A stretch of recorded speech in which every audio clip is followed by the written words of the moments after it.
क्या आपने कभी सोचा है कि आज से लगभग 1000 साल पहले भारत कैसा था? जब ना मोबाइल था, ना इंटरनेट, फिर भी भारत दुनिया के सबसे समृद्ध और विकसित देशों में गिना जाता था। 10वीं शताब्दी का भारत एक ऐसा समय जब शक्तिशाली राजवंश, समृद्ध व्यापार, महान मंदिर और उन्नत संस्कृति अपने चरम पर थी। आज हम आपको उसी समय की एक रोमांचक यात्रा पर ले चलेंगे। 10वीं शताब्दी में भारत एकजुट देश नहीं था, बल्कि कई शक्तिशाली राज्यों में बंटा हुआ था। उत्तर भारत में गुर्जर प्रतिहार वंश का प्रभाव था। दक्षिण भारत में चोल वंश अपनी ताकत और नौसेना के लिए प्रसिद्ध था। पश्चिम में राष्ट्रकूट वंश एक बड़ी शक्ति था। इन राज्यों के बीच अक्सर युद्ध होते रहते थे, जिससे भारत राजनीतिक रूप से कमजोर भी हो रहा था।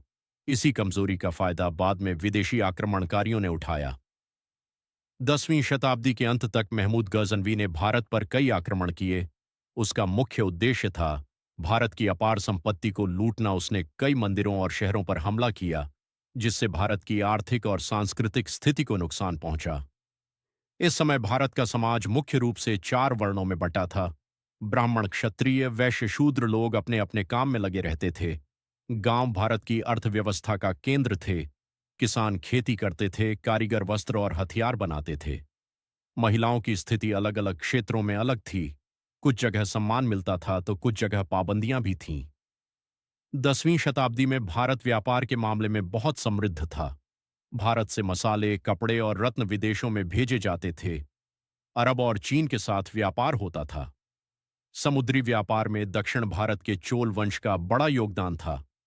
भारत की अर्थव्यवस्था इतनी मजबूत थी कि इसे सोने की चिड़िया कहा जाता था। इस समय भारत में कला और संस्कृति का अद्भुत विकास हुआ।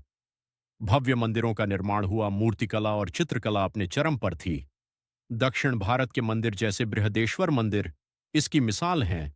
धर्म के रूप में हिंदू धर्म, बौद्ध धर्म और जैन धर्म प्रचलित थे। त्योहार, संगीत और नृत्य लोगों के जीवन का हिस्सा थे। हालांकि भारत समृद्ध था, लेकिन कुछ कमजोरियां भी थीं। राज्यों में एकता की कमी, लगातार युद्ध, बाहरी आक्रमण। इन्हीं कारणों से भारत धीरे धीरे कमजोर होने लगा था।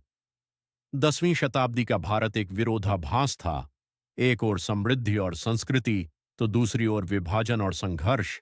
अगर उस समय भारत एकजुट होता तो शायद इतिहास कुछ और होता।